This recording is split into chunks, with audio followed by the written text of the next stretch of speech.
Le président de la République séjourne en Tanzanie depuis ce dimanche dans la soirée pour prendre part aux obsèques de John Magufuli, décédé le 17 mars dernier de suite des problèmes cardiaques. Situation improbable au Congo-Brazzaville, le jour même de l'élection présidentielle, l'un des principaux challengers du président sortant, Parfait Kolela, est mort après une évacuation à Paris. À Kinshasa, la population a barricadé la route nationale numéro 1 au niveau de Kinkole pour protester contre les têtes d'érosion qui risquent de faire disparaître tout leur quartier. Ils appellent les autorités à agir le plus vite que possible. Mesdames et messieurs, bonjour. Les obsèques du feu président de la Tanzanie, John Pombe Magufuli, se poursuivent dans le pays. Le chef de l'État et président de l'Union africaine, Félix Tshisekedi, est arrivé à Dar es Salaam ce dimanche dans la soirée. Les hommages sont censés se poursuivre dans plusieurs villes du pays, dont Dodoma, Zanzibar, Mwanza et Chateau, sa province natale, pour son inhumation. Décédé le 17 mars dernier, Félix Tshisekedi avait rendu hommage à un fervent panafricaniste avant de décréter 3 jours de deuil national sur toute l'étendue du pays. Entre-temps, les réformes électorales en République démocratique du Congo sont aujourd'hui plus qu'hier au cœur de tous les débats, alors que de plus en plus de voix s'élèvent pour demander le non-report des élections en 2023. D'autres exigent également des élections transparentes et crédibles qui devraient nécessairement passer par les réformes électorales, lesquelles sont prioritaires. Quand est-ce que la machine devrait être déclenchée? Analyse de situation avec Jean-David Kilolo. Les élections du 30 décembre 2018 ayant facilité l'alternance en douceur au sommet de l'État, à travers un président entrant et un président sortant. 2 années plus tard, les politiciens ainsi que les Congolais lambda ont du mal à s'accorder sur la question épineuse des désignations de nouveaux animateurs de la Commission électorale nationale indépendante et les réformes approfondies de cet appareil électoral dont les suspicions demeurent vivantes et visibles à l'œil nu par tout celui qui scrute la chronique d'actualité congolaise. Entre les réformes et la désignation de nouveaux animateurs de la CENI, c'est ici qu'il y a la pomme des discons. Après l'appel des confessions religieuses appuyées par la société civile s'inscrivant dans la logique des désignations des candidatures avant toute réforme. La société civile était favorable à ce que l'on puisse, dans un premier temps, mettre en place une nouvelle équipe à la CENI qui va accompagner et piloter les réformes électorales qui sont voulues, mais en priorisant la réforme de la loi organique. Évidemment, tous nous avons constaté qu'il y avait un défi sur le respect du délai, n'est-ce pas, constitutionnel, pour que le target 2023 soit réalisé.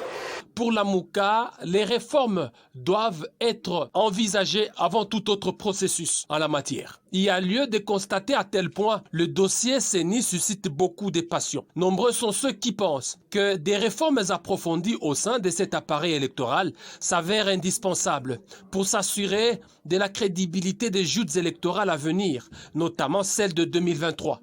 Mais comment faudrait-il faire du neuf avec le vieux? À chacun de répondre. Dans tous les cas, les confessions religieuses, la société civile jure elle aussi par son implication dans le choix du prochain président de la CENI. Les plateformes politiques, le Parlement sont tous appelés à gérer cette transition dans un climat qui reflète la démocratie. Tout compte fait, la République démocratique du Congo s'apprête à organiser la tenue des élections crédibles et transparentes dont les résultats feront la différence et la référence dans la mémoire collective congolaise et africaine en 2023.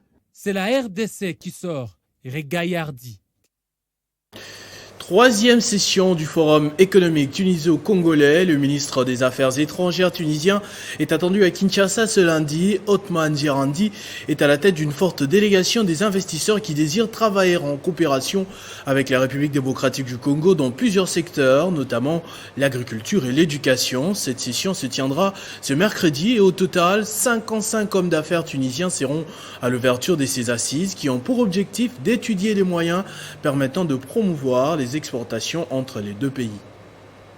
Dans le but de lutter contre l'insécurité urbaine dans la province de la Chopo, plusieurs notables de la région se sont réunis pour réfléchir sur des pistes de solutions. L'amélioration du social a également été évoquée car sans cette dernière, il est impossible d'aspirer à la quiétude.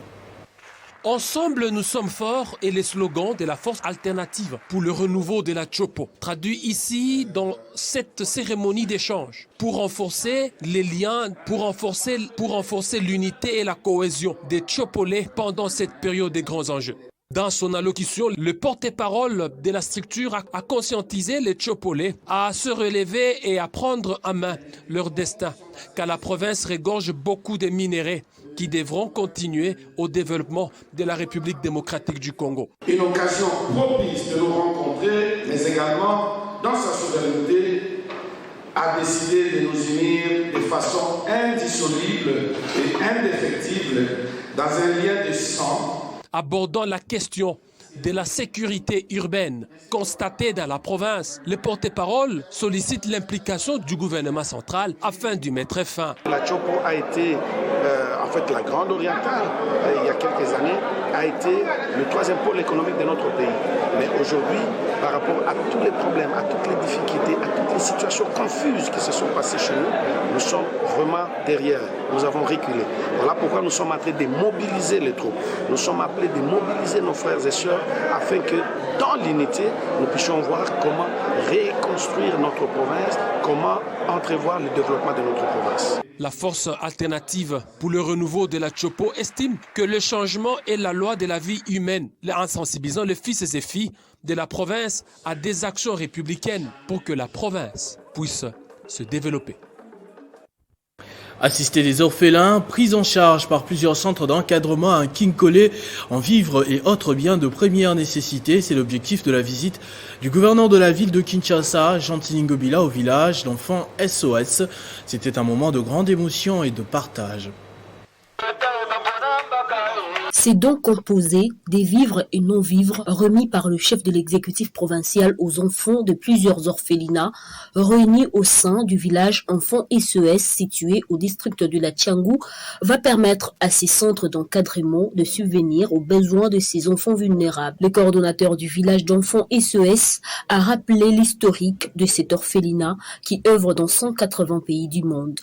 SOS Village d'enfants a été créé dans un contexte de guerre après la Deuxième Guerre mondiale. Beaucoup de problèmes sociaux se sont produits, parmi lesquels des milliers d'enfants orphelins abandonnés et sans abri se sont retrouvés dans la rue désespérés. Sous le regard de la misère indescriptible dans laquelle se trouvaient les enfants à l'époque, que le docteur Hermann Meiner, de nationalité autrichienne, a pris l'initiative de fonder le village d'enfants SOS en 1949. De son côté, le gouverneur de la ville de Kinshasa, Jean Tiningobila, a encouragé les responsables de ce centre pour leur encadrement. Le cadre est magnifique, est vraiment magnifique. Merci pour l'encadrement. De nos enfants, qu'ils sont orphelins de père et de mère, sachez dès aujourd'hui que vous n'êtes pas seuls. Les bénéficiaires ont à leur tour trouvé des mots justes pour remercier le gouverneur de province pour ce geste de cœur. Nous, enfants SOS, vous remercions pour votre soutien et pour votre geste aimable. Nous vous remercions pour cette invitation de ceux qui rencontrent et nous remercions également l'orphelin SOS de nous avoir accueillis à bon bras ouverts chez lui. Un bon père de famille, Jean Tiningobila a partagé un repas avec ses orphelins. Les dernières pluies qui se sont abattues à Kinshasa n'ont pas encore fini de faire des dégâts. Certains quartiers de Kinshasa sont encore sous l'eau plusieurs jours après. Ansele, le boulevard Congo dans le quartier Kinkole est menacé par une tête d'érosion qui paralyse toutes les activités commerciales. La population a lancé un cri d'alarme à l'endroit des autorités compétentes pour mettre fin à ce calvaire qui dure. Servant des bretelles et s'est placé comme l'unique voie principale qui mène vers le port de Kinkole. Le boulevard Congo est aujourd'hui au bord des disparitions.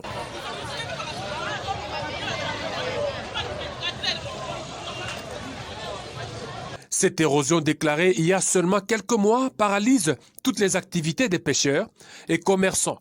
La population de ce coin lance un cri d'alarme aux autorités compétentes de trouver une solution urgente avant que les pires n'arrivent.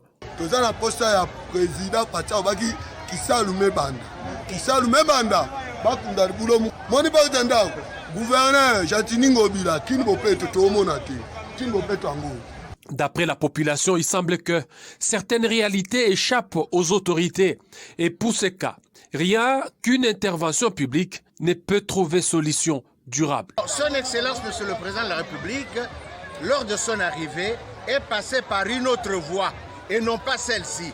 Raison pour laquelle nous vous invitons de pouvoir rendre ces images parce que la route s'est dégradée à un niveau tel qu'il n'y a qu'une intervention publique, une autorité publique qui puisse mettre les moyens afin de sauver cette route. À l'époque, témoigne un habitant, ce boulevard avait une voie d'évacuation d'eau, mais aujourd'hui bouchée par des personnes mal intentionnées pour sauvegarder leurs intérêts. Rappelons ici que le port de Kinkole est l'une des voies principales qui fait entrer les produits des premières nécessités qui approvisionnent la ville de Kinshasa.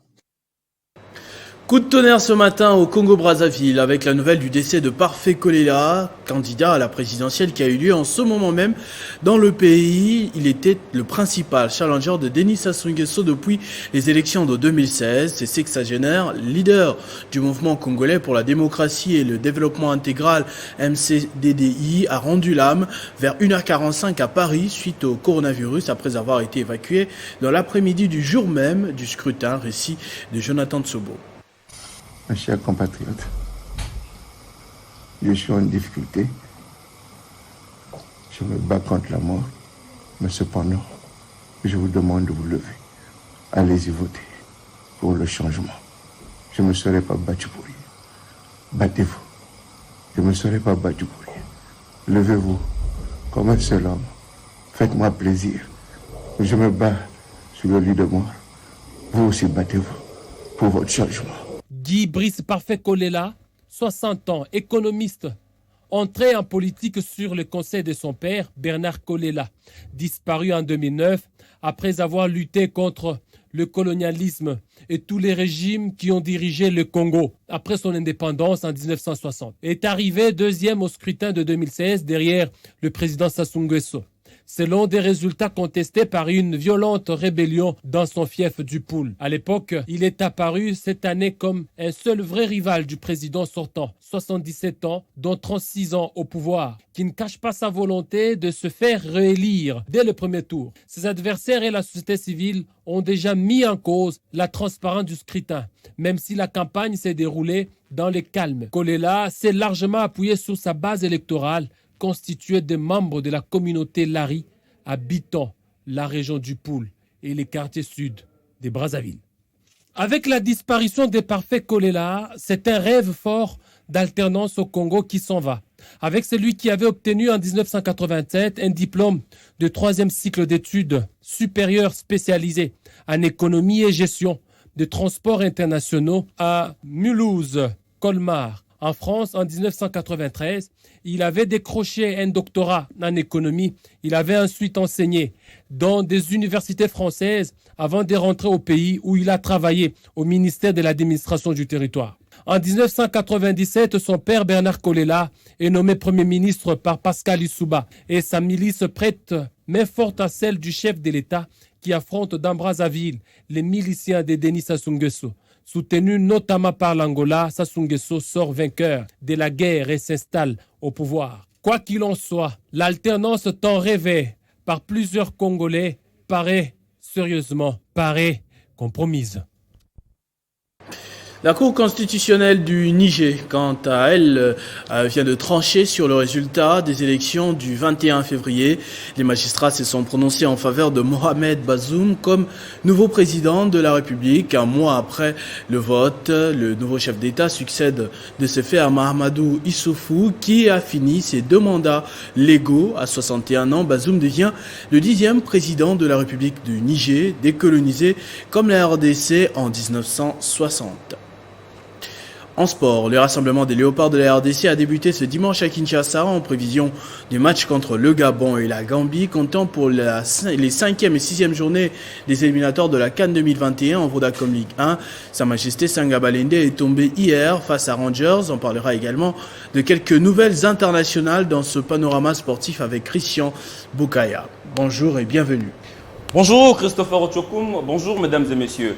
Alors on va débuter tout de suite. Éliminatoire CAN 2021, les Léopards se rassemblent déjà à Kinshasa. Bien évidemment, si en prévision de match contre le Gabon et la Gambie, déjà à partir de ce soir, il faudra dire que les fauves congolais seront au stade de Martyrs de la Pentecôte pour la toute première séance d'entraînement sous la houlette du coach Christian Sengibiemi. Ça sera bien sûr à huis clos, 20 joueurs en majorité évoluant au pays, mais également sur le continent, était au lieu de rassemblement hier, comme on peut justement le constater, puisque le club européen, plusieurs, il faudra le dire ainsi, avait refusé de libérer leurs joueurs à cause du coronavirus. Il y a en tout cas pour ce premier rassemblement 2 gardiens de but, 6 défenseurs, 6 milieux de terrain et 6 attaquants, avec notamment Jackson Mouleka Kianvoubou, Marcel Tisserand, Chancel Mbemba Mangoulou et d'autres internationaux sont bien sûr attendus à Kinshasa. Ça sera bien sûr ce lundi.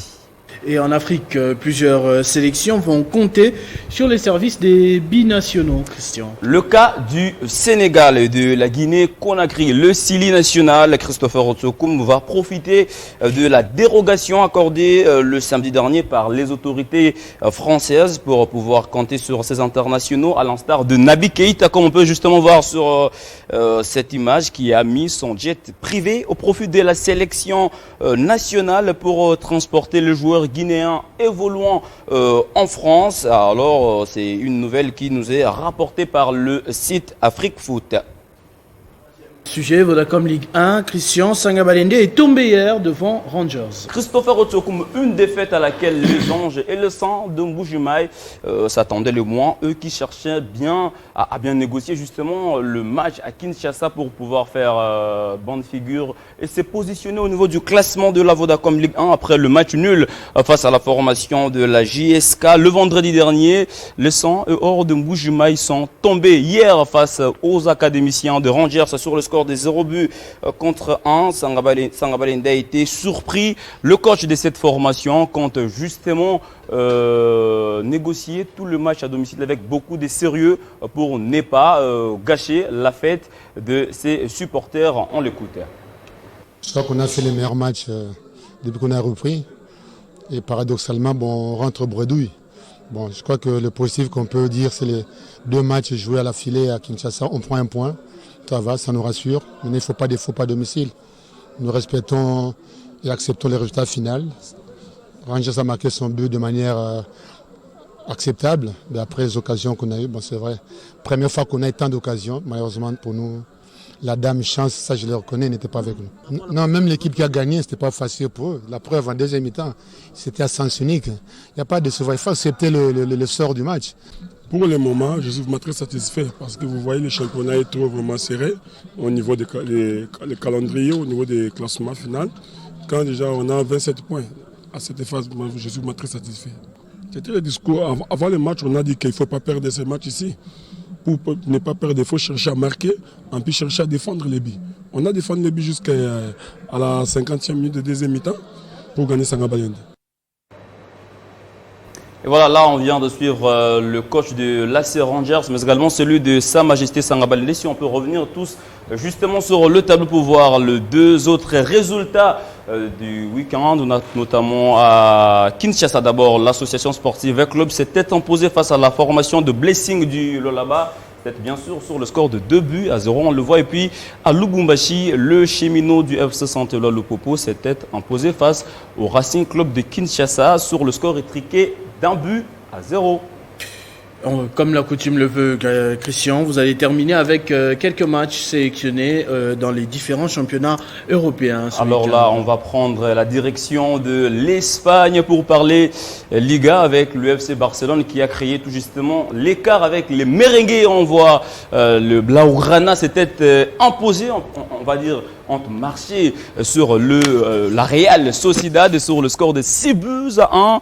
Le samedi, les Real de Madrid s'étaient imposés face à Celta Vigo. Score final 3-1. Le Paris Saint-Germain, là nous sommes bien sûr en première ligue française, s'était imposé face à la formation des Lions sur score final 4-2. Et puis la défaite surprise de la vieille dame, la Juventus de Turin, qui ne se retrouve pas après son élimination en UEFA Champions League. La vieille dame a été battue par Benevento sur le score d'1-0. Le Paris Saint-Germain qui reprend la première place de la Ligue 1. Ah, bien évidemment, et là, le PSG se prépare pour le match de l'UEFA Champions League, le quart de finale, il faudra le dire ainsi. Le PSG qui a hérité du Bayern de Munich, ça sera un peu la bis repetita, un peu comme lors de la saison dernière en finale, le Bayern de Munich, le Paris Saint-Germain.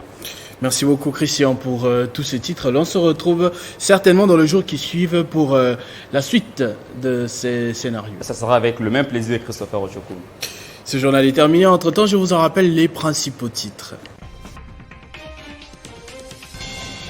Le président de la République séjourne en Tanzanie depuis ce dimanche dans la soirée pour prendre part aux obsèques de John Magufuli, décédé le 17 mars dernier de suite des problèmes cardiaques. Situation improbable au Congo-Brazzaville, le jour même de l'élection présidentielle, l'un des principaux challengers du président sortant, Parfait Kolela, est mort après une évacuation à Paris. À Kinshasa, la population a barricadé la route nationale numéro 1 au niveau de Kinkole pour protester contre les têtes d'érosion qui risquent de faire disparaître tout leur quartier. Ils appellent les autorités à agir le plus rapidement possible. Ne nous quittez pas, la revue de presse, c'est dans un instant.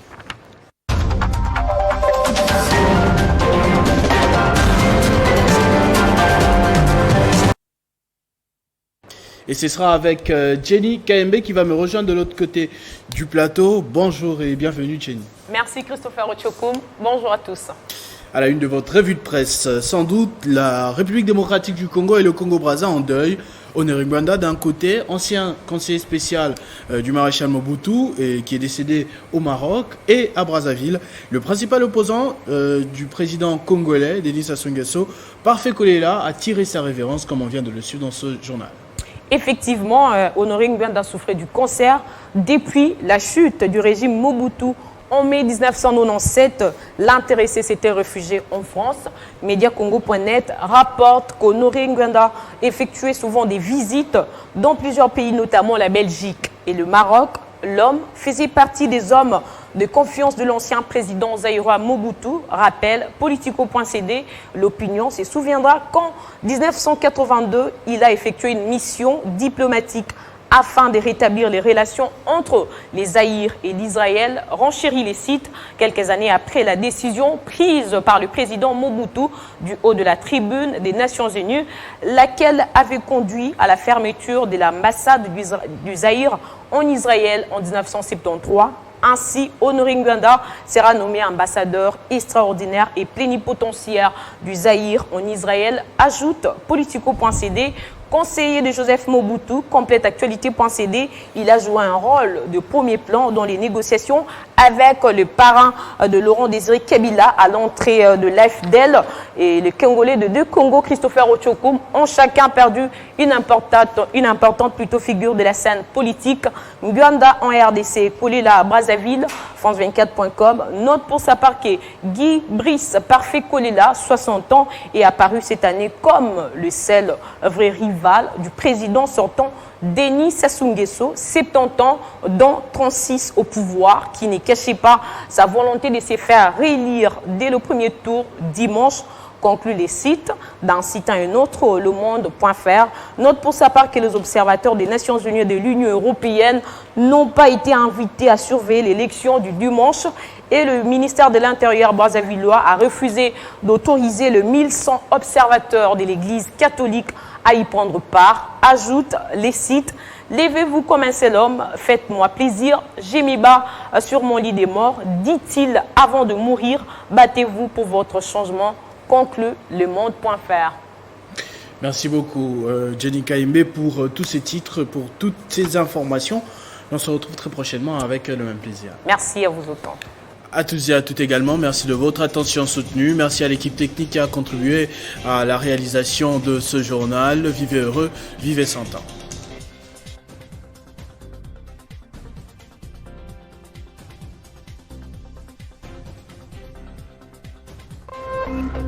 Téléchargez les infos Télé 50 sur www.tele50.cd.